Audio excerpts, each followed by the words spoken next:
This is the part where you run. Here's a look at the brand new Mondo Megan 1/6 scale collectible figure.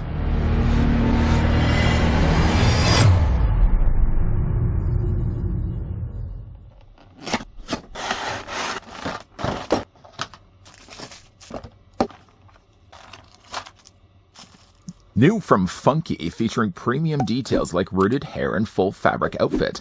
The Megan 1/6 scale figure comes complete with swappable hands and portraits. Megan is more than just a toy. She's part of the family. Seeing how things went with Katie, I don't know how much hanging out I want to do with Megan. Though if you did want to pick this one up for yourself and hang out with Megan, she's available right now over on Mondo's site. The price for the figure right now is $215, or you can also go the route of 4 interest-free installments starting at $19.41 a month. A big thank you to the folks over at Mondo that did provide this sample Megan that we could have a look at this review. Taking, though, the tape measure, Megan is going to be pretty tall, in fact. She's actually 8.5 inches in height, or standing roughly 21.5 centimeters tall. And when you're comparing killer dolls, the closest one I have is the retro cloth release of Chucky from NECA Toys. Size-wise, they're not going to fit at all, but to be honestly fair, we never really got a true sized Chucky. Closest one we have is really this one here.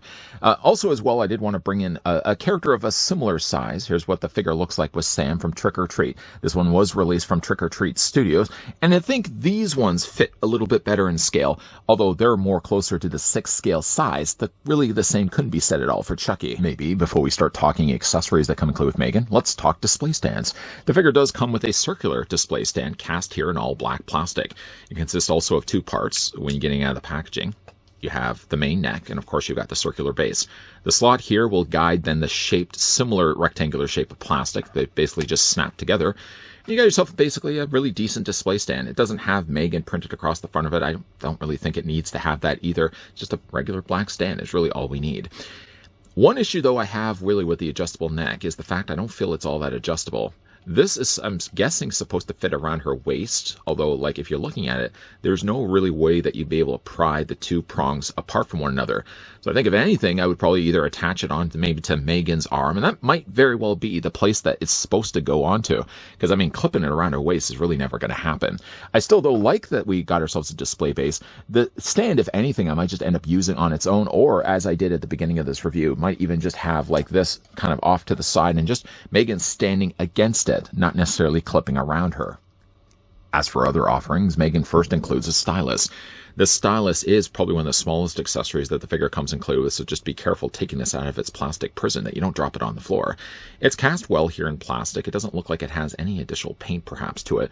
She does also have a hand. Now the hand is really for holding the guillotine arm of the paper cutter, but really too, you could also use this hand if I don't drop the stylus. You can take this, and if you wedge it in between her pointer and her thumb, she holds the stylus perfectly fine.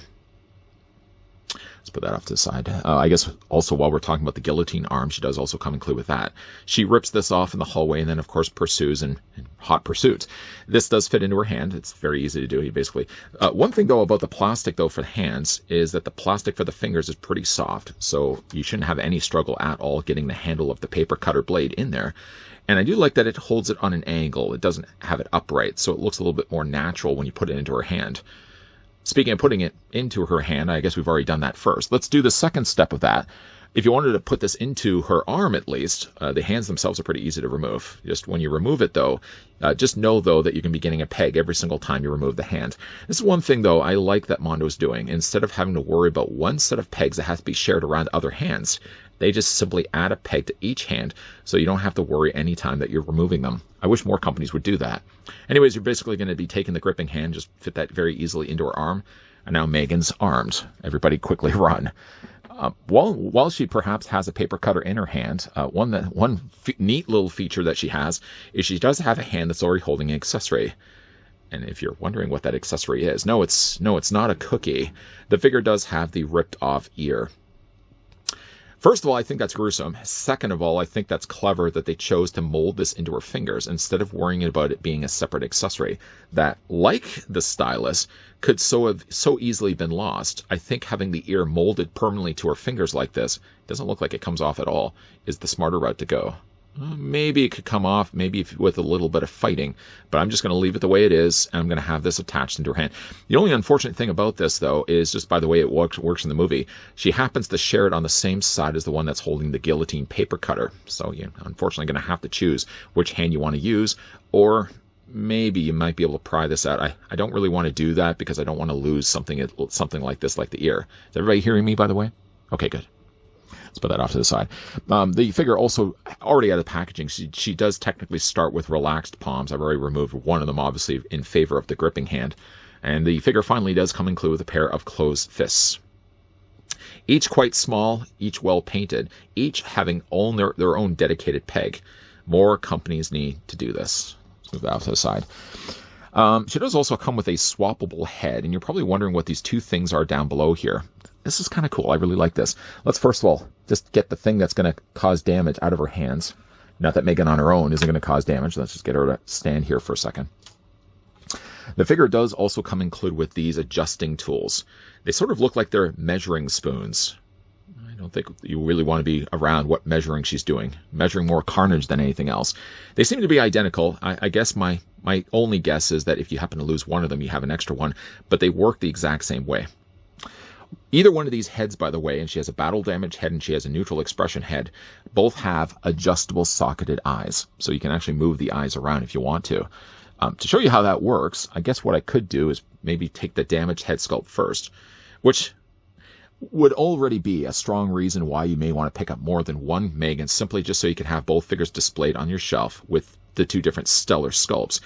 The thing I also really like, and you may notice me liking a lot of things that Mondo's done here, is I also really like the way that they've given a secondary tool for displaying the figure's head sculpts. How many other companies are doing this where you're getting a separate piece, like a little mannequin's bust, where you can attach the head that you're not currently using with the figure, and yet still manage to display it with the figure when you have it on the shelf? Now the heads simply just pop off.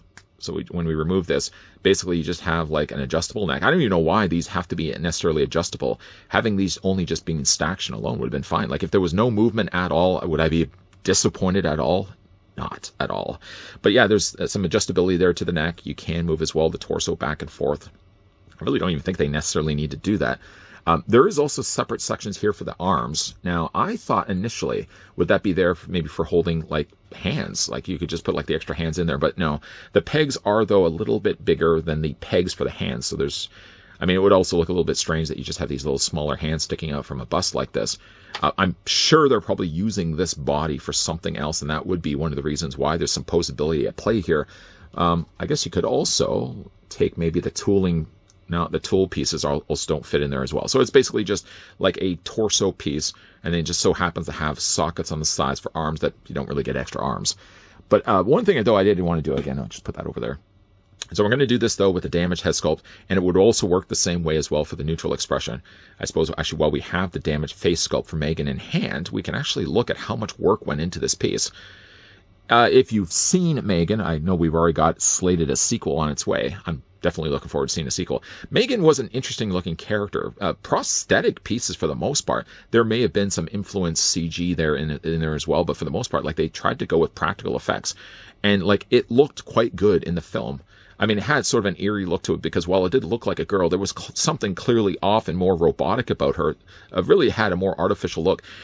One thing, though, artificially added on the back of the figure's heads, how's that for a segue, is some rooted hair. The hair, though, is of really good quality.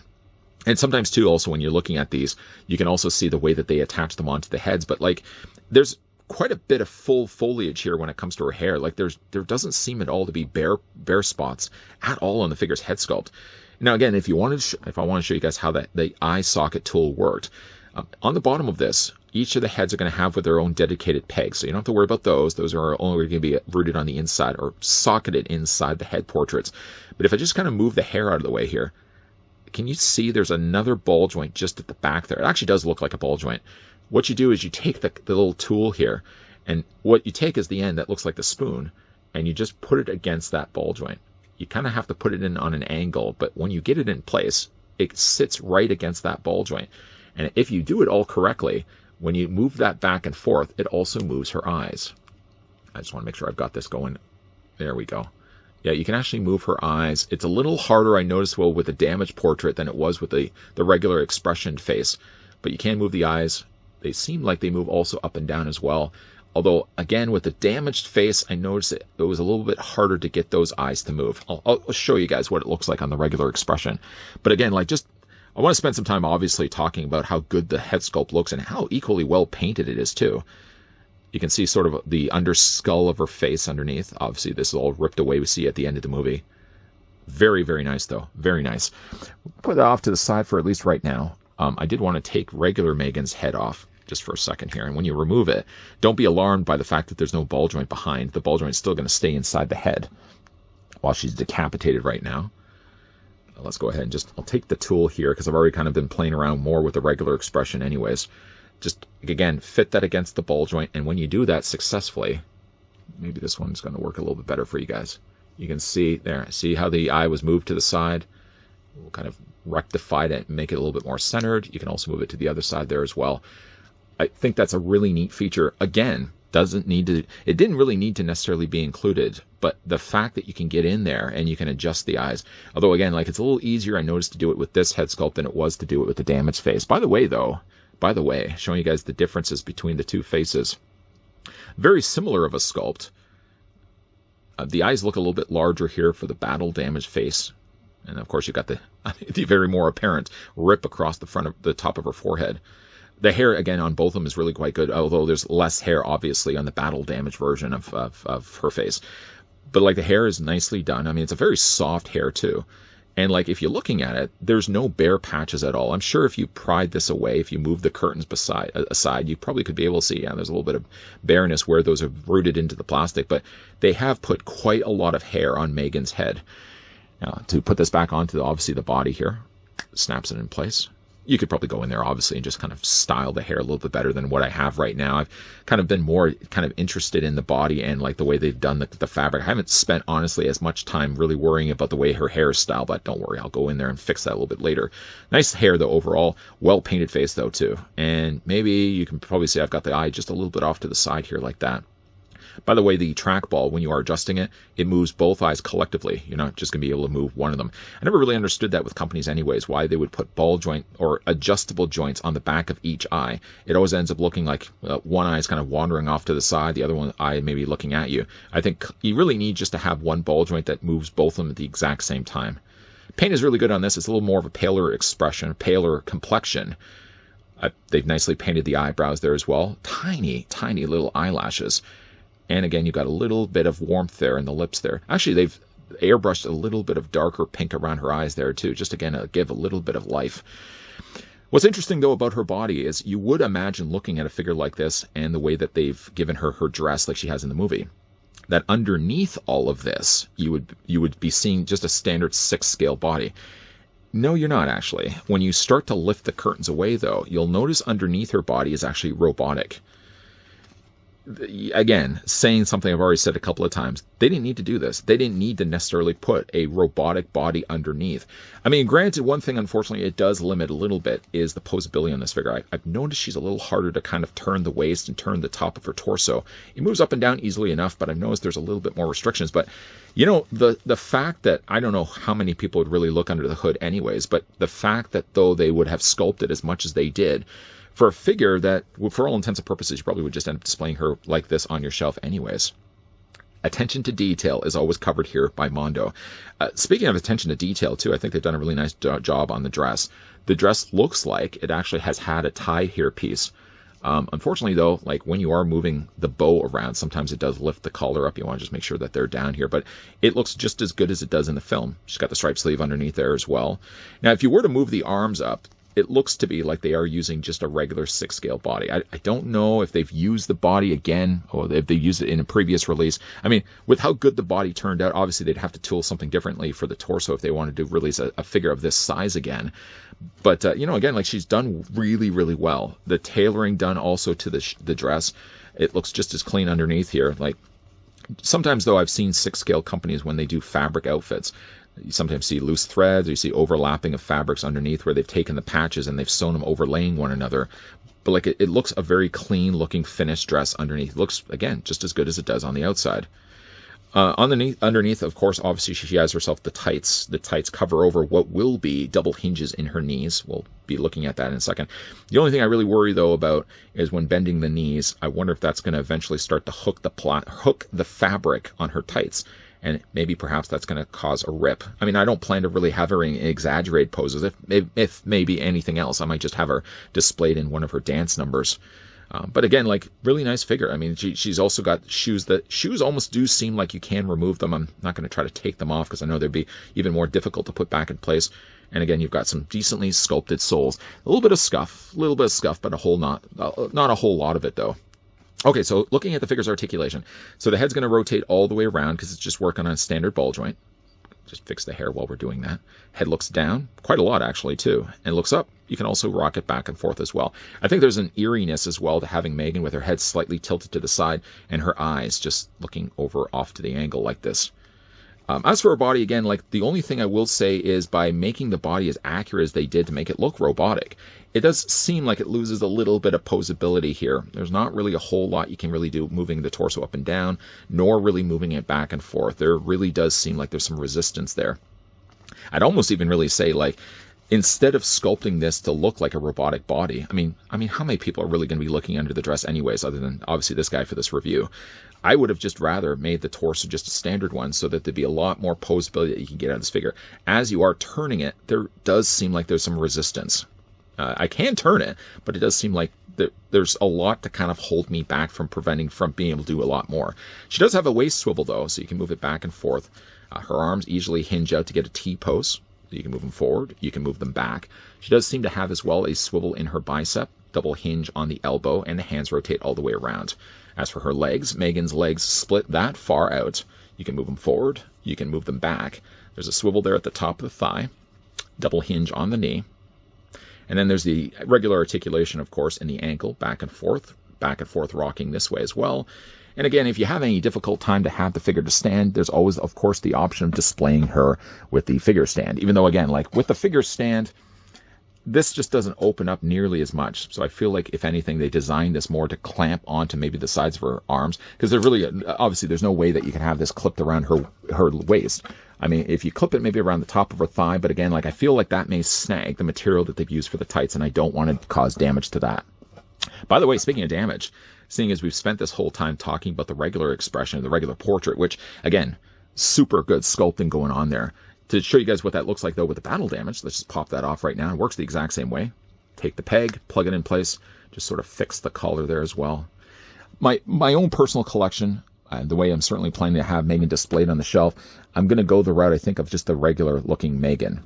While, though, to be fair, though, a very valid argument to pick up more than one of these, because you really would hate to think that this would have to go back in the box. As for the other accessories the figure comes included with, some of the cool touches that I really like that they added with this figure is the severed ear. I mean, it's such again, a gruesome accessory to include, and yet, being that it's referenced from the film, I like, though, that Mondo included this as one of the options available. And, of course, there's always the go-to, probably my go-to when it comes to displaying the figure. She comes, of course, with the guillotine arm from the paper cutter. Though, again, we only really see it for that one scene. It's such a memorable thing, just as memorable as the dance that she does in the movie, that I couldn't leave that back in the packaging. It's going to be definitely displayed with Megan on my shelf. Can everybody still hear me, by the way? Okay, good. If you lend me your ears for a second, one thing I did want to mention, though, in the Final Looks wrap-up review of Megan here, is that even though the one hand already holds the severed ear in her fingers, technically what you could also do, too, with the paper cutter is if you put it in her other hand and twist it, so it's sort of ledged against the thumb and the pointer finger, she does actually hold it. It obviously is not intended to hold the paper cutter blade, but there's one way to work around the idea of having her holding both the ear and the blade at the exact same time.